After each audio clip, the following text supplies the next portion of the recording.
Gary wants to make an announcement. Okay. Where's Gary?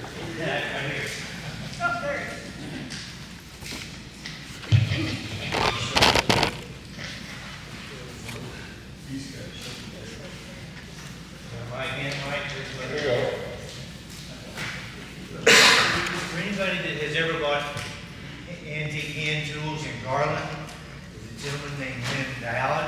Lynn passed away about 3 years ago, but his widow has opened up a vintage antique hand tool store on Goldfinch Lane in Garland.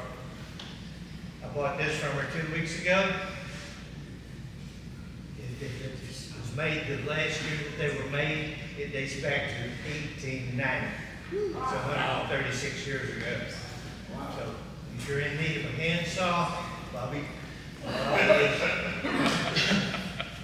If you'll look Gary said I could. If you'll look up highfalutin on eBay and stuff, or Dowd's Vintage Tools, you find her address. She's open at 1 in the afternoon, Wednesday through Sunday. You've never seen so many hand tools, antique tools, in one spot in your life. Her husband, Lynn, did tool sales for 30 years, twice a year. His thing was always one old sore head, one nice guy. Vintage and antique tools. Asked him on several occasions, which was he? He said, it's better than his wife. Go visit Tracy Dow. You can be able to find stuff like this that I've never seen before. Surely that's not what you thought. No, it's not. You got an announcement? Yeah, something I found out. Last month, Jeff had asked me to reach out to face with the Woodcraft of Fort Worth to get the donations for our raffle. So we've been dealing with this guy named Brent, and I saw that last week Jeff had sent him an email and asked him when it would be a good time for me to go by and pick up whatever it was. We never received a response, so I called them today, and the gentleman that I spoke to said the manager wasn't there, Brent no longer works there, the manager wasn't there, she'll be in tomorrow, her name is Judy, she's the new manager. And he told me that the Woodcraft of Fort Worth store is going away. It's not moving, it is dissolving, it is going away, and the one in Dallas is no longer going to be a franchise. They're turning it over, it's being turned over back to corporate. Corporate's going to keep the location, but they're going to run it from now on. So that's so I don't know who is going to be in the new management in Dallas. The Woodcraft of Fort Worth, maybe we could hit them up for anything that they want to just throw away, give away, or we could like make a killing in a place that's closing down. Judy is the manager that was there before Brent. Well, she's back. She's back to close it down. Yeah. And it's about 2 months, he said. That's the first. The Hearst place, yeah. I learned that today. Any more announcements? Right. My brother-in-law passed away in January, and his wife has asked me to get rid of his tools since she's not in a position to do it. So I have a small number of tools: bandsaw, planer, drill press, scroll saw, bench grinder, plate joiner, belt sander, stationary bench top. So if anybody's looking to or needs any of those kinds of tools, come see me. I can have pictures. I cut the prices down for everything for y'all if you're interested. Okay, more announcements from the crowd?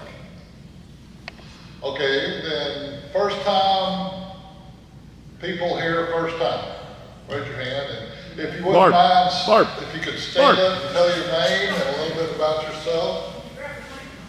Look at me. Okay. And my name is Ben Fields, and we've got all over the repair shop out on the 35, and she's going on learn woodwork. Awesome. Well, welcome.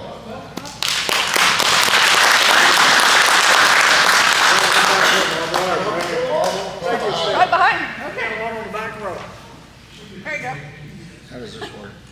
into it, it's on. What's on?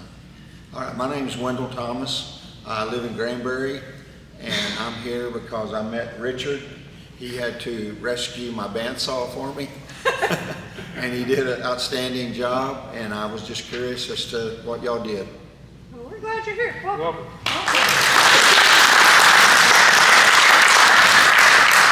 Fire. One more. Barbara. One more. My name is Ray Mowry. I live in Arlington, and I have a full garage shop. Has just about everything. Lathe, table saws, just pretty much everything.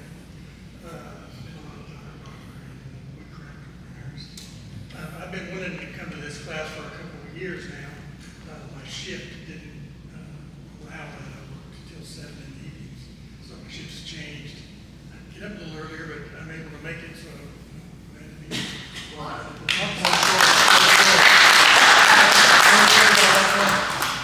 Last month I went to some little place where they have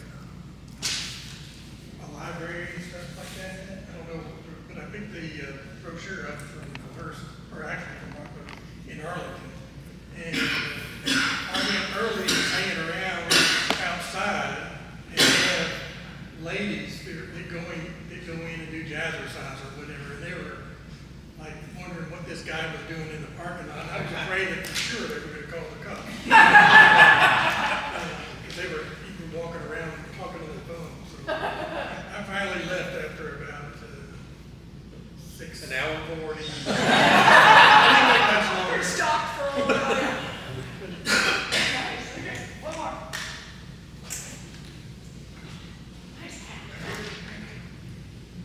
So I'm Dennis Furlow, and I've been doing woodworking as long as anybody else, I guess you say. I got pretty much everything in my shop, way too many tools in my shop.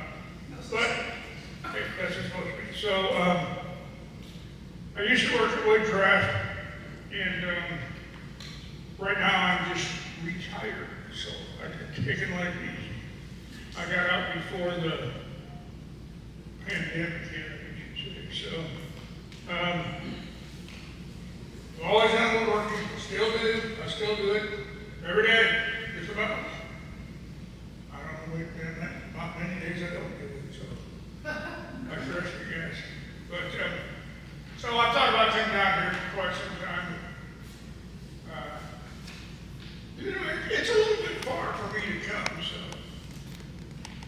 I came last week and no one was here. Did you call ahead? You could have been here. I did, I emailed and nobody answered me, so I figured, well, I don't know, maybe somebody's here, whatever. But I'm here now, so I'll read the information a little clearer next time. Welcome. Thank you.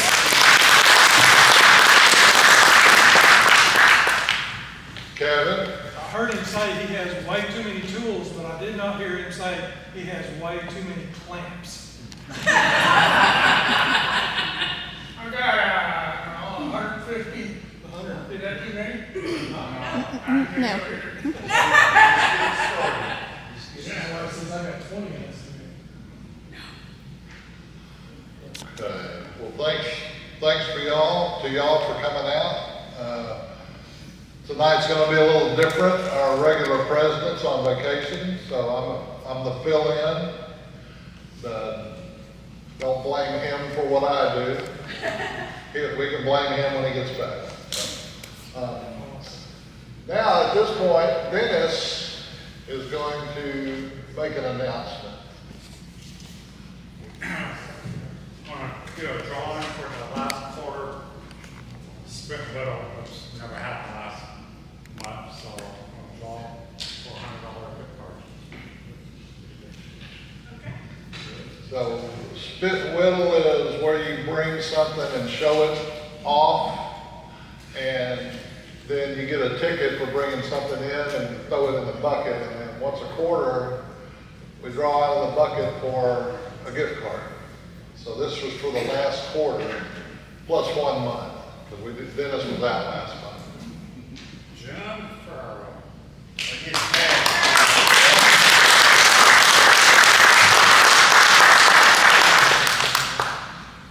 I get that.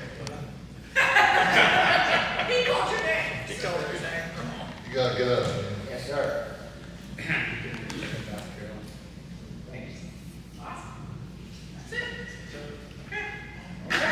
And normally we have a raffle where we sell tickets to items that we have displayed on these tables over here, but due to some miscommunication with our, the president's on vacation and the, you know, what do you call it? Vice President. The vice, oh, you're gonna blame it on me, okay.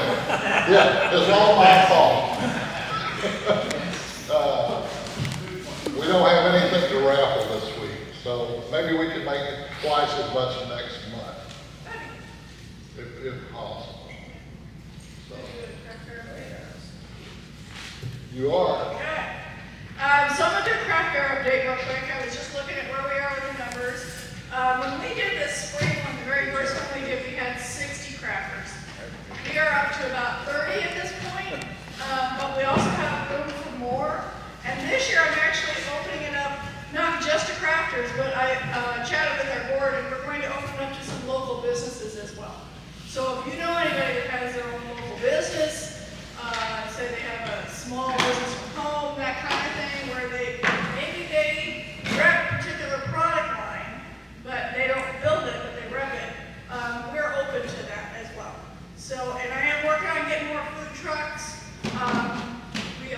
I think it's going to look pretty good nonetheless. We're still okay as far as the numbers, and I think it's going to be great. We just need all y'all to find your friends who have things that they'd like to put together. You know, do a little table. It's only 50 for all of us that are members, but the 75 for anybody outside of that. So, if you have any questions at all, feel free to hit me up. Okay. Did everybody get a red ticket for, we're gonna have our birdhouse judging a little bit, so you can take your red ticket and we'll go through there and just put your red ticket in front of the one that you like, and we're gonna give prizes for first, second, and third place. Okay? Now, we have an update on our BLE boxes. We have 33 boxes in storage, which I guess are still in storage, plus what's collected tonight. So how many we got over there? 24? Okay.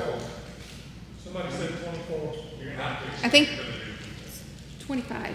BLE boxes are a foundation that,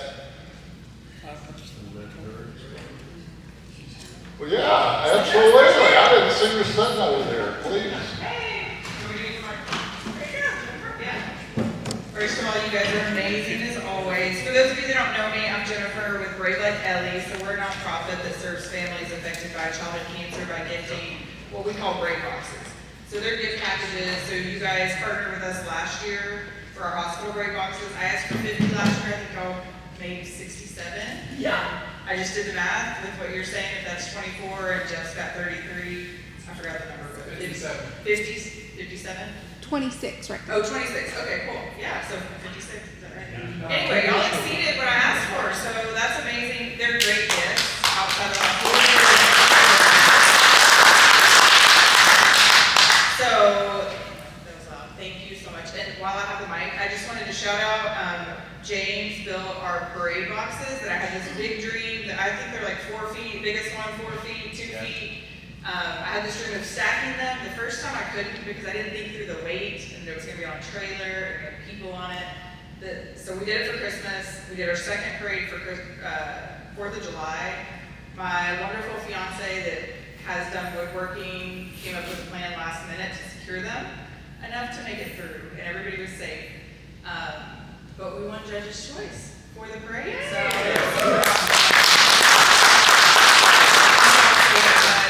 and it just helps us advertise. They're big, giant wooden boxes that look like gifts, and so it just helps us share. So yeah, we're Judge's Choice Award. So y'all are absolutely incredible. Thank you for class for our golf tournament last year. Many of you donated for our raffle and auction. Beautiful pieces. So we're so thankful.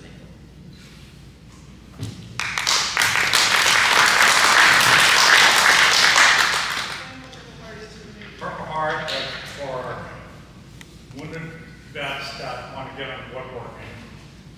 And fill out application to go up to Canada. Rob Guzman, he does it for a week and give them all kinds of tools, hand tools, and build a bench for vets for our area. And we just got done building one for about a month and a half ago in my shop. Still sitting there, and the guy's supposed to pick it up sometime end of this month or next month.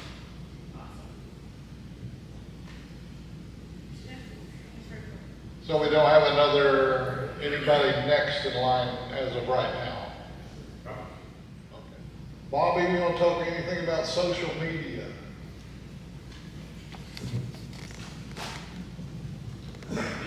I got contacted by somebody on Facebook. They said, hey, you're an admin for our Facebook group, right? And they didn't know where to go to this meeting. They went to Woodcraft, and Woodcraft still had Grace Point Church as the location. They said, no, it's been updated, so they went down to the JL Long Center down in Cleburne last week, and nobody was there. So they said, where do y'all meet? So I responded to her today and said, we're here, meeting's at 6:30 tonight. I don't know if they're here or if their husband is here. Was that your wife? Well, I am glad you made it. Awesome. So our website is CTWW.club. And if you haven't gotten your picture made and your vitals given to our officers to get posted on the website, do that, and then they will get it to me to put up there. I'm not an officer, I just like to pretend I am. So, CTWW.club, obviously the Facebook page, and then we also have several videos on YouTube. Just search for Chisholm Trail Woodworkers. Very good. So at this point, we're going to take a 20-minute break, vote on birdhouses, and then we'll come back after that, and Bobby is going to give us a demonstration. And then after the demonstration, we'll go through the winners of the birdhouses and do our, well, let's see, we'll do our spit and whittle first. Yeah. And then we'll have birdhouse winners. And then the raffle will not exist tonight. So 20 minutes, and I believe Bobby's wife made cookies. So thank you for cookies. You're welcome. The drink machine is working now. How are we doing? Everybody good? All right.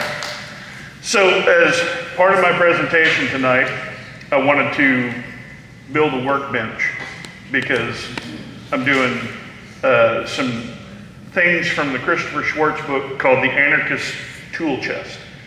Now, if you're not familiar with who Christopher Schwartz is, we'll get into that. But the first thing I got to do is I got to put this bench together. So give me a few seconds here. This is the Moravian workbench. The idea is supposed to be that you can do it yourself. So,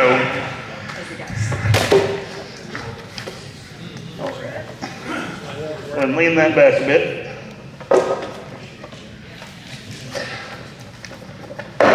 Yeehaw! And then we got some little tenons to put in there. So I don't know if you guys have seen this on YouTube or anything like that.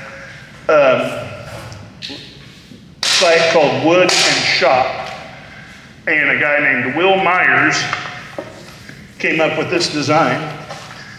Well, I say he came up with it. What he actually did was he copied it from a place where he found this bench. So I was impressed. So let's see if I can do this without killing myself. Bench press. And Drum roll. Ta-da! And there it is. So, now that, believe it or not, is not the heavy part. The heavy part is yet to come. So, tenons go in, and they don't come out. No, that's the Roach Motel. The boot is just for that reason. Okay. Whoop, don't get too close to the speaker, Bob. All right. It even comes with a vise.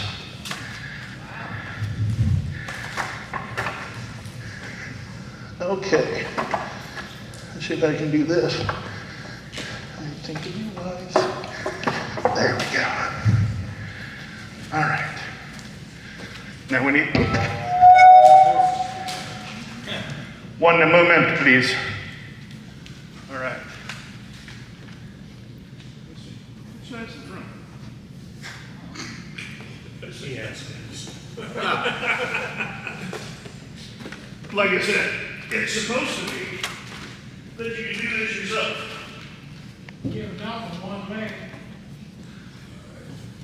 I think it's only 60 pounds. The top, that is. All right. A couple of about 5 3/4 inch holes. Oh, you know what? It's backwards.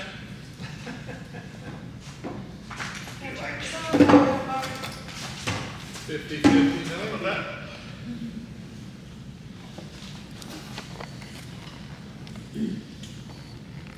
Still backwards. And now you're wrong side. Pick it up, turn it around.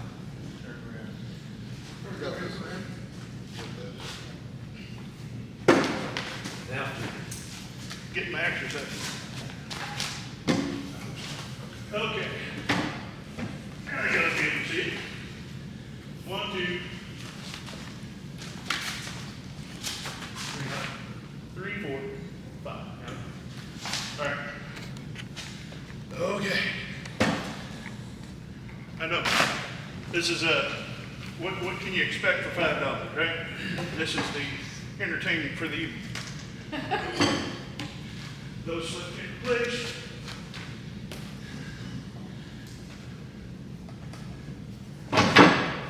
There it is. All right, got a vise up front here. It's supposed to be kind of like a leg vise, sort of like a leg vise. I'll let you guys come and look at that later on. So. How's that? All right. Bobby, Yes. are these holes on the leg down here, is that to support the other end of your workpiece or? Yes. Okay. All right. Now, that was the workbench. This is the book. Now, this book doesn't talk about this bench. This just happened to be the kind of bench that I wanted to build. But this book is part of a 3-volume set. I'm going to call it the Anarchist Trilogy. This book is called the Anarchist Tool Chest, which is what if you just wanted to use hand tools to do nothing but woodwork.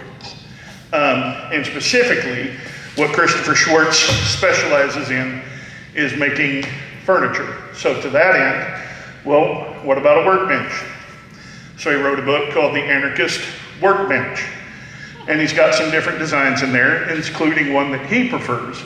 Kind of an uptake on the Rubo workbench. But the reason he wrote this book, he used to work for Popular Woodworking. He was an editor for Popular Woodworking. And he wrote some really popular books about workbenches. And he wanted to republish them under his new publishing company called Lost Art Press. But the company that bought Popular Woodworking wouldn't give him the rights. So he just wrote a different book. And that's what this one is. So you got the Anarchist Tool Chest, which is all the tools, the Anarchist Workbench, which is where can you work with these tools, and then he wrote a much thicker book called the Anarchist Design Book. Now, why did he write these anarchist books? He hated the idea of living in a society where we throw things away. You go down to Walmart, you buy yourself a plastic chair, and then after 5 or 6 years, you end up throwing it away. And he said, you know, there are chairs that people made back in the day that are still working to this day. So why can't we get back to that? He wanted to keep things from going on the trash heap, that type of thing. In it, these books are a little bit autobiographical. He talks a lot about himself, which is a really good read. He grew up in Arkansas, and he didn't really intend to get into woodworking. He got a degree in journalism, and he decided to start writing for a magazine, and the first magazine that came along was Popular Woodworking. And with Popular Woodworking, he got to know every tool that wanted to be published in that magazine, because they'd send him tools. You know, the Gizmotic 2000, you know, the Holinator or whatever. You have been to woodworking stores and you've seen all of these gizmos and gadgets and jigs and things, and I know I've bought my share of them. Hush. But when it comes down to it, there's about 45 to 50 hand tools that'll do everything you need them to do. And that's nary a power tool in the bunch. You know, we're not talking about table saws and jointers and, you know, the drill press and the latest, planer, whatever. Everything that he said you can do to build just a simple piece of furniture, you can do with these hand tools. So let's talk about it. What are the tools in the tool chest? And so the first thing that he starts with are hand planes. So what hand planes are included in the tool chest? All right, first tool, this is a hand plane. What's the number? Anybody? 5. That's a number 5, right. Also known as? The jack plane, there you go. All right, then there's this funny thing right here. 45. That's a 50. It's a 45. Yeah. What he just calls it, get yourself a plow plane. And this thing will plow. It will cut grooves, it'll cut dados. In the box here, all sorts of different cutters. I'll let you guys come and look at that when I'm done with the presentation there. All right. Then this guy. Rabbit plane. This is a Stanley number 78. These things can be had on, if you find somebody on Marketplace, they're gonna really be expensive. Find them on eBay, maybe a little less so. If you're willing to travel to Ohio, you could probably get them for cheap. Typically up in the Northeast, these things are everywhere. Used tools. All right, now this guy.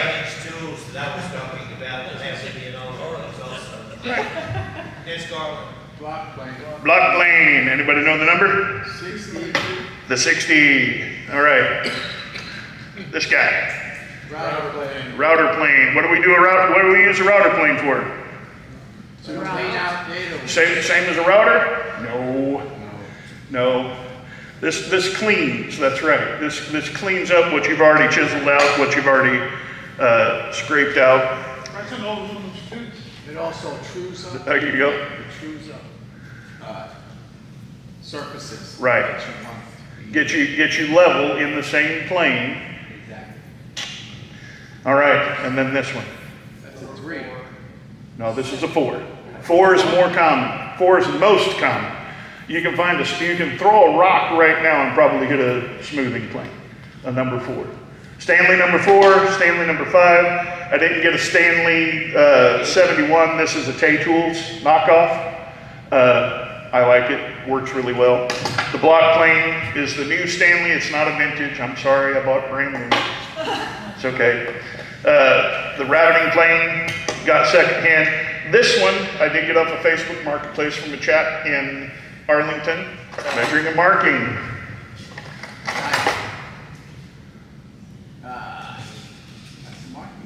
It's a marking gauge. There's two varieties of marking gauges. This one has pins, okay? And then there is, where's my other guy? Where are you? He's buried in there, probably getting dulled by all these other tools. This is the wheel gauge, okay? This one works, you see that little disc on the end, sharp, and set your depth to wherever you need it to be. Put it right up against the edge of whatever you're putting the mark on, run it, there you go. The pins work the same way. You've got this thing that loosens, tightens, that type of thing. This one actually is 2 pins on one side, single pin on the other side. Why the 2 pins on this side? Mortises. Mortises. Now, you see, you can't answer them all. You've got to save some for the other folks. There, Jim. All right. One of the things that he mentions in the book is a panel gauge, which is basically one of these that's big. I didn't want to bring one because I don't have one. How about that? Okay. Next. He doesn't recommend the 12-inch combo square. He recommends the 6-inch combo square. Okay. This one's just one that I got from Lowe's, I think. Empire 6-inch combo square. It's sort of accurate, right? Gary tells me, okay, I got to do this and then mark and then flip it around and mark, and is it square? You know, everything that you do, is it square? All your tools need to be square. Okay, and then besides the combo square, how about just a plain old ruler? Or as they say, it's not a ruler, it's a rule. Yes, it's the rule for marking. All right, next. And this is where I'm gonna, sorry, I have to get bougie on you. I do have a piece of woodpeckers. 24-inch rule, okay? Which again, this is the type of stuff for marking out your typical size of furniture. Okay, so think about that as I'm pulling all of these out. Next, the tape. I've got 2 tapes that I like. This one I found at Rockler, and the simple reason I like this one is that it stays. If you've got one of these from Rockler, it actually stays, and then you actually click the button to release it. Versus, you know, your regular old, every other tape is pull it out, okay, I gotta hit the button, okay, now it's locked. So that's why I like the Rockler. I wanted to bring that in case you guys didn't know what these were. But this is the other one. This is from FastCap. And I don't know if you guys have used FastCap before. I really like them because you can read these both ways. It's got numbers that are right side up there, and they're right side up there. Isn't that amazing? It's a lefty-righty, that's right. Doesn't that one have a pencil sharpener on it too? This one has a pencil sharpener on the back, if you're into using wooden pencils. So there's that. So marking, and what else? If you're gonna mark something, what do you gotta have? Knife. Gotta have a knife. So I brought 2 different flavors for y'all. One, you've probably seen one like this, little pointy dude, flush on this side, beveled on this side. And you guys can come up and look at that when I'm done here. And then, just because I'm a nerd, the Paul Sellers Stanley knife. I dig it. It's cool. But what if you're like, I don't know where to find that Stanley. I don't want to spend the money on a marking knife. What would you do? Get you one of these box cutters. Yeah. Same dadgum thing, right? It's just a blade. Now this one, the difference is this one's beveled on both sides, so you got to take that into account. Okay? So when you go to mark, give it a twist and get that bevel out of the way. All right. marking knives. Now, I did not bring a set of winding sticks because I haven't made one yet, and I don't feel like spending $100 on a woodpecker's set of winding sticks, even if they are aluminum and guaranteed straight to a 1/10,000th of an inch. It's part of a rite of passage, right? Like building your own workbench. Build your own winding sticks. Am I right, Gary? Preach. That's right. Okay. He's with us. If you can't build it, you don't need it. There you go. You actually have half of them right in your hand right there. That's right. Half of it is right here. He does recommend also building a wooden straight edge. I like my red tools. They are precious. Yes? That 12-inch, the 12-inch combination square. Yeah. Best thing that is for is winding sticks. If you got 2 of them, they stand up on edge really easy because they're like an 1/8 thick. Yep. And you can just put Sharpie on one edge of one and use a winding stick. There you go. All right. So you don't have to buy it. What's its name? Square. What type of square? It's a tri-square. He does also recommend building a wooden tri-square. This happened to be my grandfather's, so it's in the toolbox. So I don't know how square it is. I'll take it to the Terminator and see what he says. All right, next, measuring and marking. You have one of these? You should. Yep, sliding bevel. You need to know that angle. You need to transfer that angle. Put this up against something. Lock it down. All right, now I've got this angle here. Now I've also got it there. Now I've also got it there. Okay, sliding bevel. Get you one. And then lastly, say that again. I have a 12-inch woodpecker. You bought woodpeckers. Now, they also, I think Tay Tools, among other outfits, will sell you hardware kits where you can make your own sliding bevel. Which, you know, again, all of this is, you know, doing something like that is increasing your skill, which that's the journey for me. Is I want to get better at doing stuff. I'm not in this to make money. I'm in it to spend money. But part of a woodworker's journey is making your tools. Talk to, you know, anybody in here who makes tools. Does anybody in here make their own tools? Okay. That's a great way to learn, right? And then finally, measuring and marking. Some dividers, right? Now, a couple of different sizes wouldn't be harmful. I think these are 6-inch, is that right? 6-inch? Might be, yeah, look at that, 6-inch. You can also get some smaller ones. Very helpful in marking out what? Dovetails, that's right. If you want to get into cutting your own dovetails and, well, how do I mark these out? These are helpful. They'll help you with the process. All right, next in the tool chest. I'm not going too fast for anybody, am I? Okay, I'm not going too slow for anybody, am I? Okay. Edge tools. What do you think? Keep my chisels protected. Just bought this leather roll on Amazon. Not a terribly expensive piece of equipment, but the chisels are nice. Chisels. Now, what size do you need? What would you recommend, Gary Turman? What if you're just starting out with a set of chisels? What do you got? Starting out probably a 1/2 inch, maybe a 3/4. 1/2 inch. If you're doing timber framing, you want to start with about 1.5 or 2 inch. You'll build a whole building out of timber framing. 3/4. I could pass this around, but I can't be responsible for you guys cutting yourself. Gary Shaw? Or going for your shoe. I think Gary sharpened one of these. I'll leave it to you to figure out which one. And then the 1/4 inch.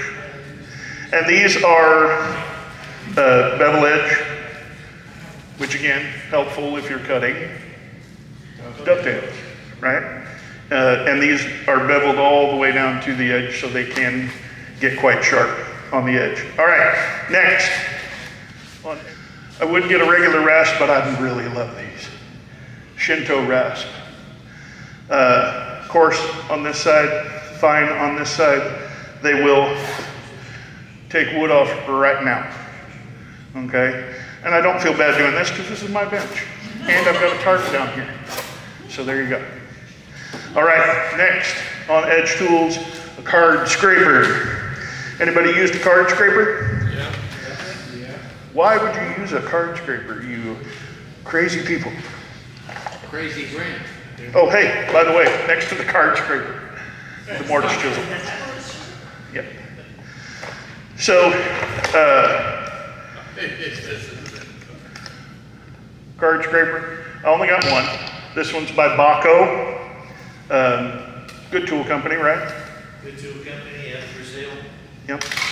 And then made myself a block to put the card scraper in so I can sharpen said card scraper. And then made myself a magnetized block so that I can hang on to the card scraper to sharpen it.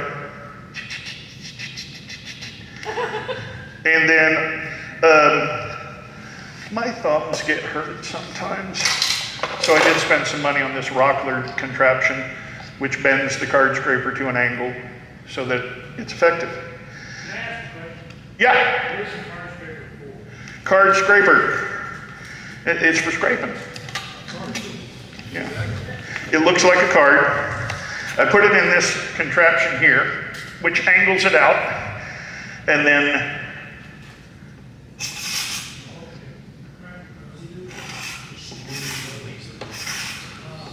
Smooths it. and I'm not getting curls, I'm just getting, this needs to be sharpened. But it's basically, if you get grain that's going all different directions, card scraper is more effective than a hand plane at smoothing out the surface. That type of thing. For using grain in a piece of wood, the harder it is to create a flat, smooth surface. There is where a card scraper comes in. Because you can move that card scraper Spoke in shape. multiple directions to compensate for the grain running in multiple directions. All right, so that's all of the edge tools. Then he goes into striking and fastening. A mallet, which you saw me use to put the bench together. A hammer. You might want a small hammer for delicate work. You might want a bigger hammer for other work. I've got a small ball peen here, and I've got just a teeny tiny brass hammer. This would be more for plane iron adjustments, things like that. The brass won't damage the steel, like steel on steel would. Dead blow mallet, and then a wackadoodle mallet. Yeah, just a rubber mallet. That's what I use to put the bench together. Then, these are fun. And I didn't know if these qualified, but I did bring an actual Stanley nail set. Love these, okay? Why would you use a nail set in woodworking? Yeah, sink that nail, sink it up. Let's see, pincers, then a set of slotted screwdrivers. Why slotted? Why not Phillips? Why not, some other type of, what's the one the Canadians use to square in? Thompson. Why would you need slotted screwdrivers? Because there are a lot of slotted screws out there. There's a lot of slotted screws, especially in older furniture. What if you're doing antique restoration? Especially when you want to pry a paint can open. We're building something new. I was also going to say that, when you need a small. Right. Yeah, it's our Very blunt. Now, Rex Kruger, I don't know if any of you watch his videos on YouTube. He recently did a thing on screwdrivers, and here's a set, again, my grandfather's slotted screwdrivers with the wooden handles. I like them just because, but I'm not gonna use them. I'm gonna dig out these guys. And why would I dig out the old Craftsman? They work. They work. Well, they work. And the nice thing is they're hexagonal on the top, so I can get out a 1-inch wrench and put some torque on this one if I needed to. This one I think is 1.25 inches, maybe 1.125 inches for the larger one. So just food for thought if that's something you want to do. So we've got the striking down. Let's talk about the fastening. Yeah, counterbore, countersink. Now this one is, the one that includes the bit and all that. Might be worth it to you to buy an actual countersink. Did I put that one in here? Maybe I did, maybe I didn't. And then he puts on here a brace and bits. I'm good with the battery-powered Milwaukee or Ryobi or whatever.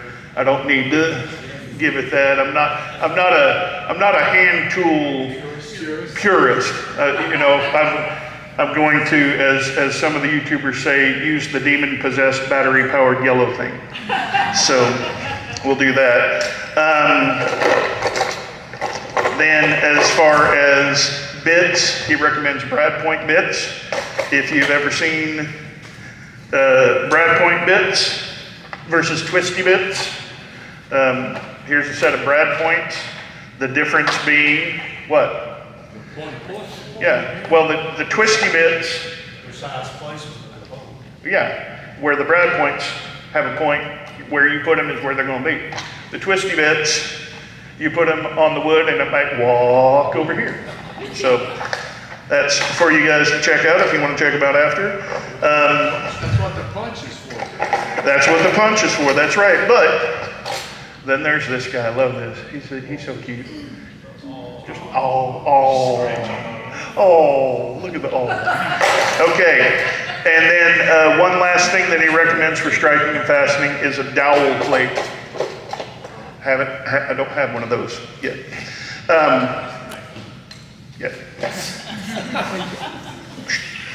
All right, now we get into sawing. What do you got to have for a saw? All of these tools he's got now, but the one that you're going to use first is the saw. If you get this piece of wood that's 8 feet long, 10 feet long, first thing you got to do is cut it down to something that's going to manage. Maybe even in the lumberyard parking lot. This is a cheapo that I got from Lowe's, just a Craftsman. Boy, can it cut. Now, if you're going to have a saw, what do you got to have? Saw bench. You need a saw bench. I love this design. Again, Christopher Schwartz design. 10 degree on the edge there. Love it. All right, now this is why I put down the tarp. Oh, if we only had a piece of wood. Look at there. All right. Now one thing about this, I'm in a boot, so don't laugh. But we'll cut off a piece so that we can work this thing. Hopefully the tarp will catch all of the shavings. Why do you want to be above it like this? Why is the saw bench so low?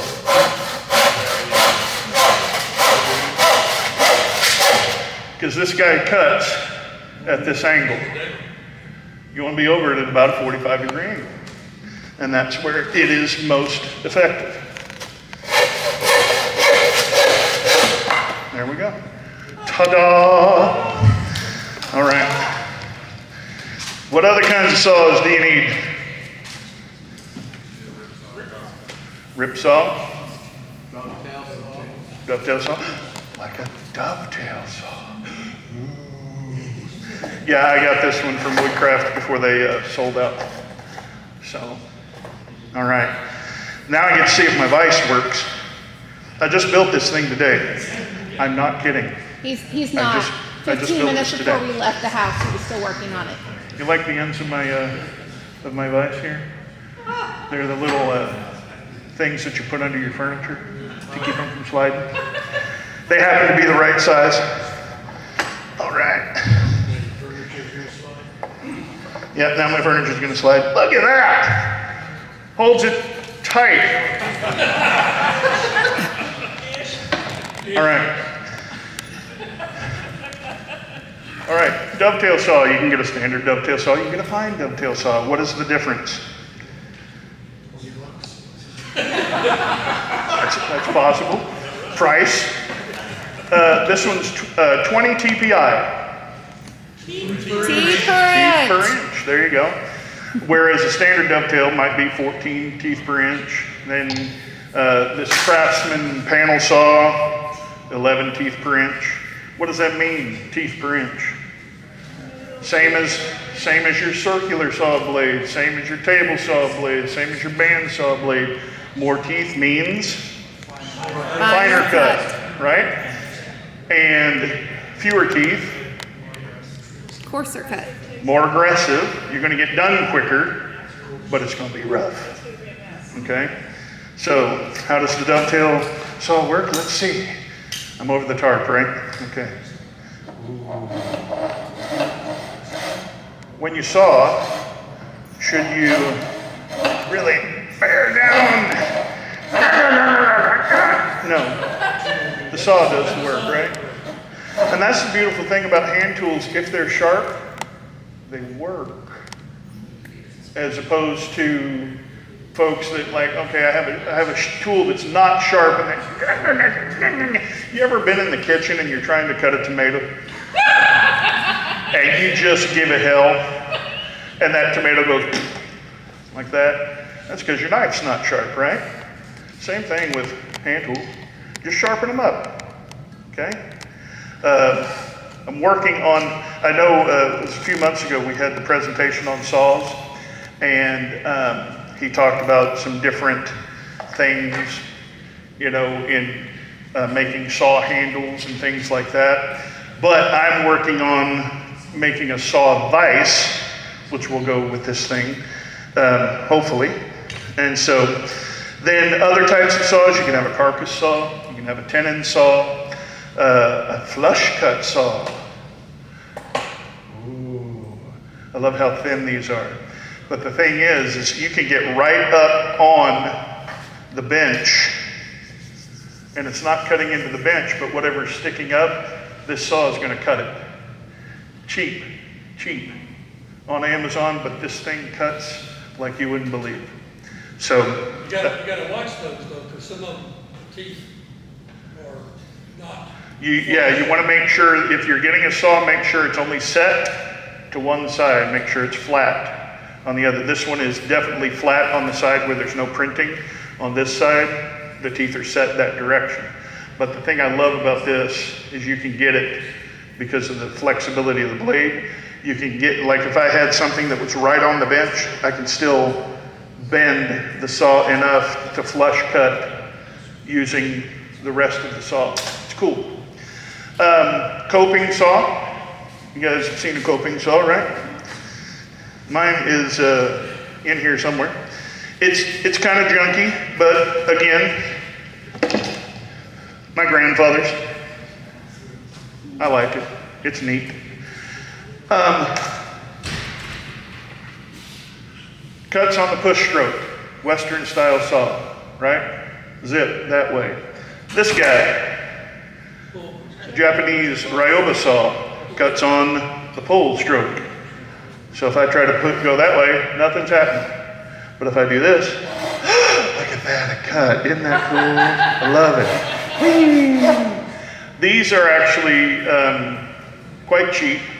I say quite cheap. I think this one was $30. But man, it cuts great. If you're getting into hand tools, I do recommend Japanese saws. Then we get into sharpening, and he goes into stones that you can buy, the strop, having a grinder. That is one machine that he does recommend having is a grinder, and then just different things. One thing that I brought is the, which box? If you guys follow Paul Sellers at all, got me an old, rag in a can. Put a little 3-in-1 oil on there, and what is it used for?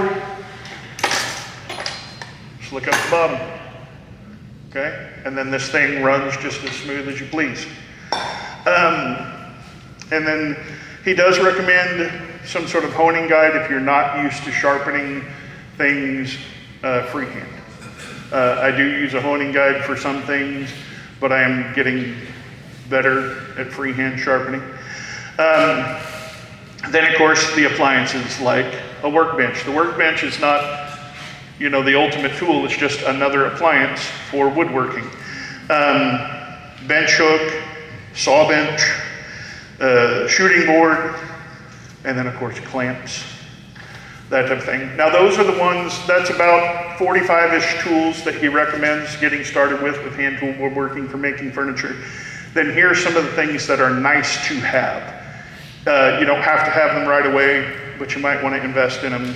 A set of calipers, a 12-inch combo square, a dovetail marker. I've got one in here somewhere. Next to the oil can. Oh yeah, dovetail marker. There it is. A jointer plane, which is about, half again as longer as this one? Yeah. So typically a jointer plane is number 7. Shoulder plane. Then if you're into green woodworking, get yourself a hatchet or a what is it, a froe? Am I saying that right? Yeah. The froe?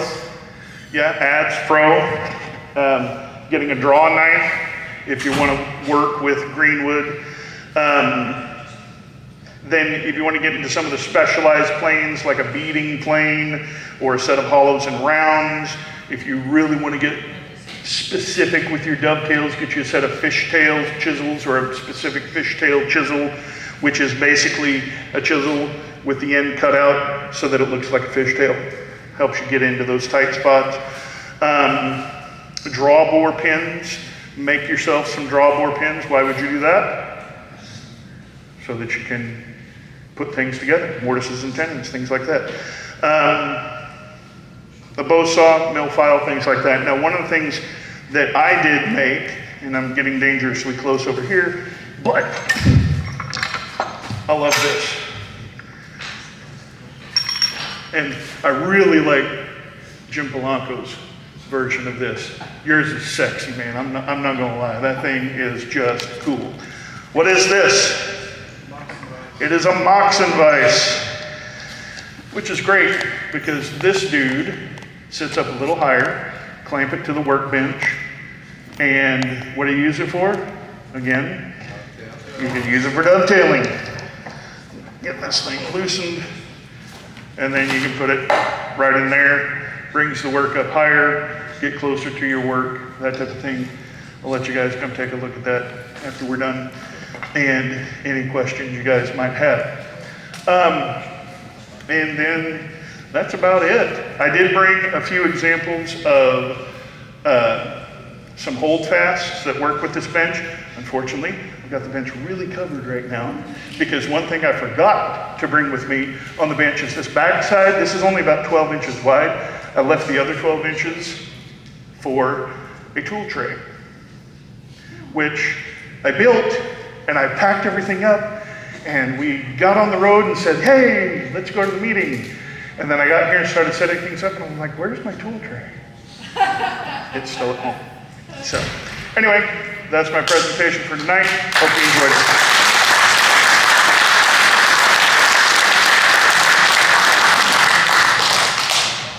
You know, you had mentioned, Hey, B. you had mentioned that you want to make a vise for sharpening your saw.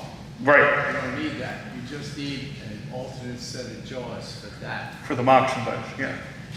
Yeah, this, I can definitely, Make jaw inserts for that. yeah, I can definitely get a saw in here. Just where I put the screws is a little bit tall. I can't get this one any further down than That's why that. you make jaw inserts Right. to do what you need to do to sharpen your saw. So, B, tell him Yeah. where the wood came from. oh, yeah, that's kind of a neat story. My parents bought a property back in 1977 that had a barn on the property. We had one cow the entire time, Ferdinand the bull. He was tasty. And we, pole barn became a storage place and things like that. And then my father passed away in 2018, and somewhere after COVID, about 2021 or so, big storm came through Oklahoma and the barn collapsed. Now the rafters were all intact. Now they're part of this bench. So every stick of wood that this bench is built out of came from that barn. So, and you can even tell some of the spots when I had it flipped. You could see where some of the bees had bored in there, and so I figured I'm not going to fill those up. Give it character. So, but who knows? The bench might fall apart tonight from all of the bugs that have been in it. But there you go. That's where the bench came from. Cool. All right. Thank you.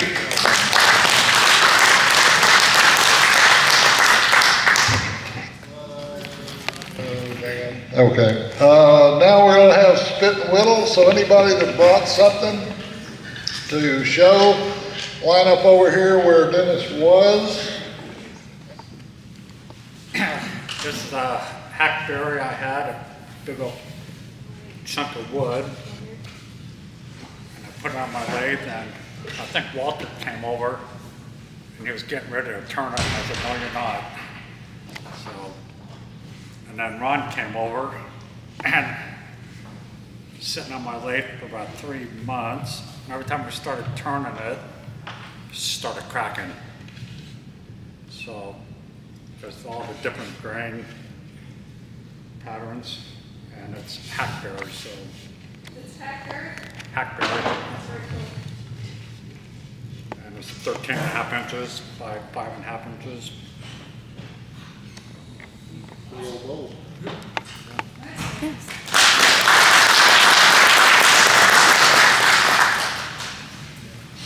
Okay, so y'all know I will make a pen out of almost anything.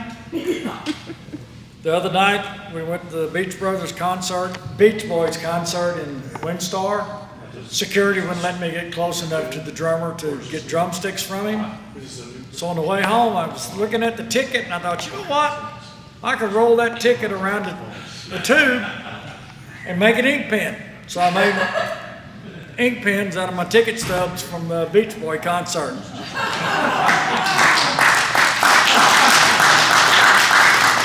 One more. We were doing peppers. We were drying peppers. My daughter-in-law said, you need to make a pen out of one of these serrano peppers. And so I cut the end off of it, glued tubes in it, dehydrated it, and made a pen out of serrano pepper.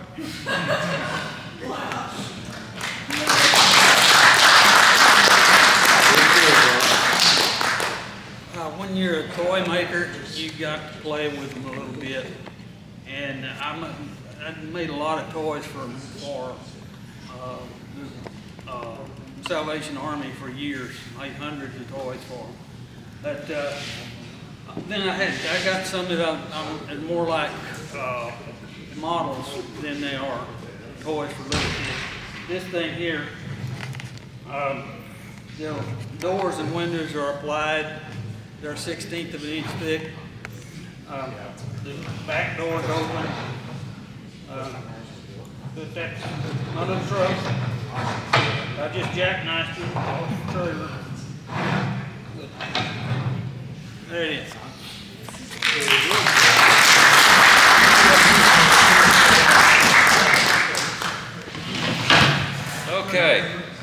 went to Mr. Kevin Pilgrim's epoxy class. Anybody gets a chance needs to go. He can teach you epoxy. He's dead. No. And one of the things he told me when you pour it, and I did, I poured something, I don't remember what it was, and had the purple in it. He said, keep a piece of scrap if you have any left over. Well, I had pieces, and I had scrap left over. In this one, I needed the Texas for something. I did an inlay 2 or 3 years ago, and this was a piece of scrap. So I poured it, and it didn't fill it up. So, well, this one's junk. And then he told me, he said, no, put the clear over top of it with it inlaid, and it gives it a deeper effect. So if you get a chance, he can teach you about epoxy. He's the man. He lives 10 miles from me. Go to his place.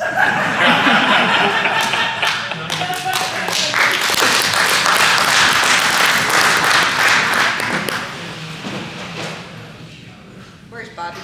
Bobby, you said something funny about, you looked at your wife about spending money. So I told my husband, I said, aren't you glad that you don't have a wife that likes big diamonds and only likes woodworking? He said, I think that's more expensive. Anyways, I bought a piece of Paduke at Rockler. And I was so proud of it, and I brought it home, and Gary's like, why in the world did you buy that? So he started showing me like the grain and how the grain works. It was really interesting, but I decided to make Paduke elephants out of it, and I've already been offered $50 for them, so I'll show them to you. If I can pick them up with them. It's a puzzle. Can I help you? It's a puzzle. Yeah. Oh, very cool. Yeah, that was fun. It's pretty wood, I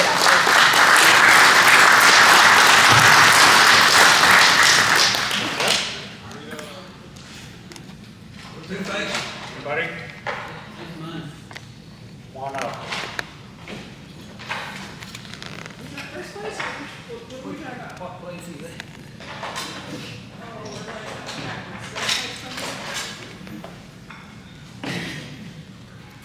This one's 2 first. Oh, it's a two-face. They don't have a back door. No, that's right. It's cute. I think this is Liz, Cassie, Mono.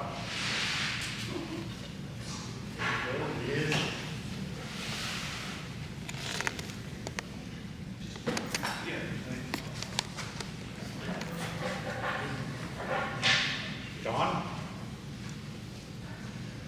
Is yours? Yeah.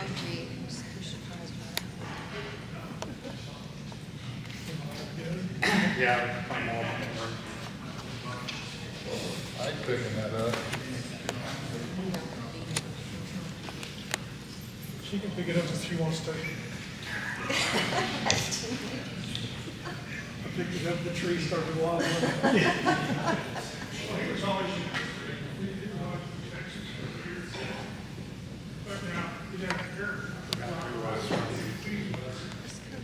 Don was there, that one.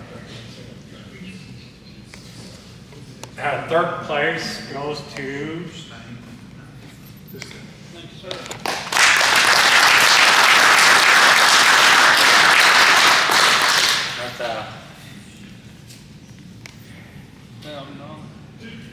that's $1,000. second place goes to Liz.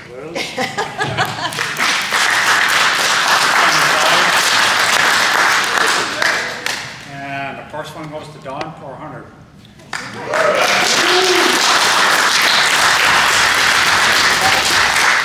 Which one was Dom? The bigger one one. with the brick chimney on. Right. The one that's part of an HOA. One that already has a bird. It already has a bird.